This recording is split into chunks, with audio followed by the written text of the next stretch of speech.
सर्वमंगल मांगल्ये शिवे सर्वार्थ साधिके शरण्ये त्र्यंबके गौरी नारायणी नमस्तुते। जय माता दी। नमस्कार मित्रों, आज हम बात करने वाले हैं नवरात्रि की सबसे महत्वपूर्ण तिथियां अष्टमी और नवमी पर घर में हवन कैसे आसानी से किया जा सकता है। मित्रों, जैसा कि आप सभी लोग जानते हैं, कुछ लोगों को हवन करने में डर लगता है और कुछ लोगों को नहीं लगता है। हवन में डर नहीं लगना चाहिए, बस थोड़ी सी शुद्धि, थोड़ी सी तैयारी और सही विधि रखिए, बस उतना ही काफी है। मित्रों, आज इस वीडियो में आपको स्टेप बाय स्टेप बताऊंगा कितनी सामग्री लगेगी और कैसे बैठना है, किस नियम का पालन करना है और कौन सा मंत्र बोलना है और ऐसी कौन सी गलतियां नहीं करनी है जो आमतौर पर ज्यादातर घरों में होती है।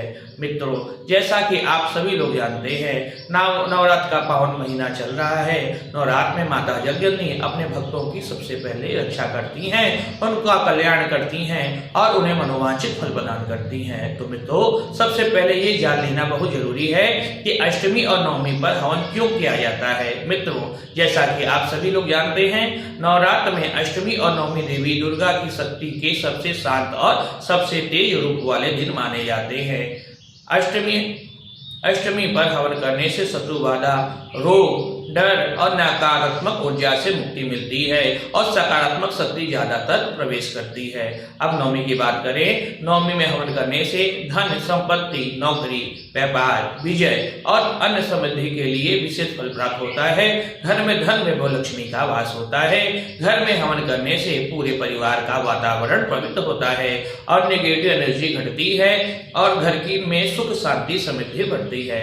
मित्रों, अब बात कर लेते हैं पूजन की तैयारी और सामग्री, यानी हवन करने में हमें कैसे तैयारी करनी है और कौन सी पूजन सामग्री की जरूरत होगी। तो मित्रों, शुरुआत करते हैं हवन सामग्री से, घर में जो आसानी से मिल जाएगी। मित्रों, जैसा कि आप सभी लोग जानते हैं कि हमें हवन किस प्रकार और किस विधि से करना चाहिए, तो शुरुआत करते हैं। अब चलिए सीधे सीधे बात करते हैं कि घर में हवन के लिए क्या क्या चाहिए। तो सबसे पहले हवन कुंड लकड़ी, पीतल, तांबे या मिट्टी का या छोटा खुला बर्तन, जिसे हवन कुंड कहते हैं। अगर ना हो तो छोटा मिट्टी का बर्तन भी चल सकता है, जिसे हमारे प्राय लोकल भाषा में गुस्से भी कहते हैं। ध्यान रखिए कि वो आसानी से जल ना जाए। अब बात करते हैं हमें किन पूजन सामग्रियों की जरूरत पड़ेगी।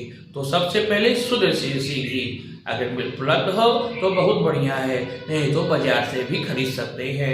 फिर गुड़, मिश्री, गूगल, लोबान, कपूर, जौ, अगर ना मिले तो चावल से भी काम चल सकता है। अब आम की सूखी लकड़ियाँ, नवग्रह की लकड़ियाँ, सूखा गोबर, जिसे लोकल भाषा में हमारे यहाँ कंडा या गोहरी भी कहते हैं। अब इन सभी पूजन सामग्रियों को जुटा लें। अब एक छोटा सी लकड़ी या चम्मच एक बर्तन में जल जैसे पूजा पाठ के लिए पवित्र जल रखने के लिए जाता है। आप कटोरी चम्मच का भी प्रयोग कर सकते हैं। एक शुद्ध आसन ले ले जो बाजार में रेडीमेड मिलता है, नहीं तो साफ चादर भी ले सकते हैं।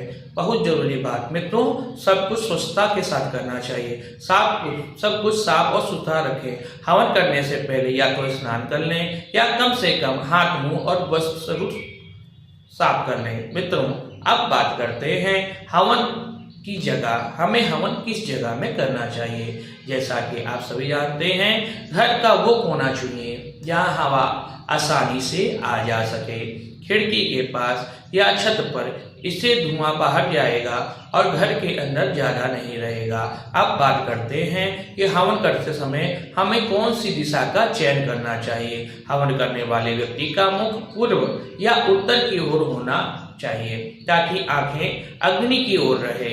अगर उत्तर या पूर्व मुमकिन ना हो तो पश्चिम दिशा भी चल सकता है। बस ध्यान रखें कि धुआं आपकी ओर ना आए। मित्रों, अब बात करते हैं कि हमें हवन की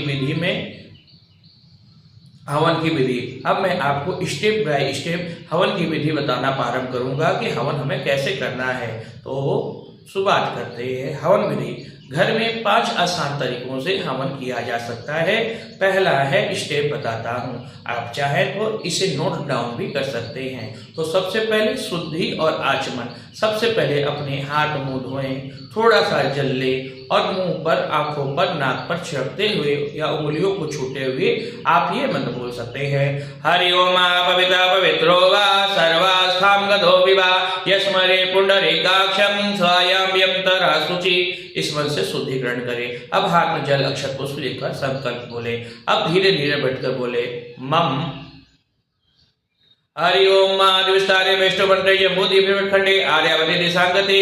नाम तिथि वार का नाम ले लें। फिर श्री परमेश्वरी प्रीत्यर्थ इस नवरात्रि अष्टमी नवमी तिथि पर हवन कर इससे छोटा सा संकल्प बोल सकते हैं। इसका अर्थ बताता हूँ।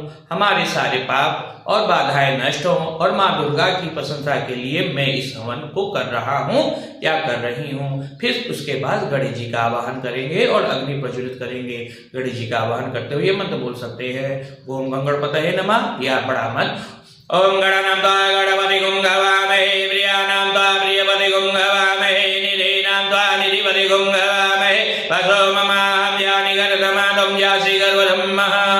गणेश जी का ये मंत्र अड़चनों को हटाता है। फिर अग्नि प्रज्वलित करेंगे। छोटी सी लकड़ी में घी गोबर डालकर अग्नि जलाए और ये मंत्र बोले ओ अग्नि ज्वल प्रसिद्ध स्वाहा, यानी हम अग्नि जलाकर शांत और प्रसन्न रहें।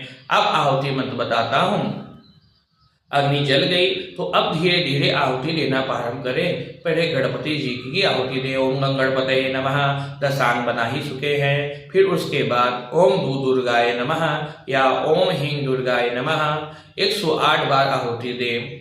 अष्टमी के लिए थोड़ा जोर, शक्ति और रक्षा के लिए, नवमी में के लिए धन, समृद्धि और शांति के लिए ये हवन करते हैं।